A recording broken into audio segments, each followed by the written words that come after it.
ভাই পৃথিবীতে এমন লোক আছে কি দেমাগ দেখলি, কাজকর্ম তো কিছু করার নেই আর কিছু করেও না, শুধু চলে এসছে আমাদের ম্যাডামকে রাখাতে। আরে আমি তো ভেবেছিলাম যে এর সাথে ম্যাডামের আর কোনো সম্পর্কই নেই, তো না, এখন যা দেখছি উল্টে ম্যাডামের মাথায় উঠে নাচছে।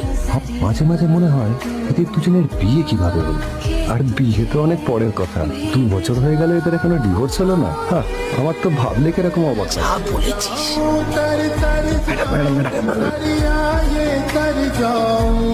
আমি তো তোমার সবচেয়ে প্রিয় মেয়ে ছিলাম বাবা, তাই তাই আমি সবসময় ভেবেছি যে তুমি আমার জন্য যাকে সিলেক্ট করবে সে সব থেকে শ্রেষ্ঠ হবে। কিন্তু তুমি না আমার সাথে কি করলে, এই গাধাটার সাথে আমাকে বিয়ে দিলে, আমার জীবনটা নষ্ট হয়ে গেল। থাম থাম, কোথায় যাচ্ছিস শালা ভিখিরি?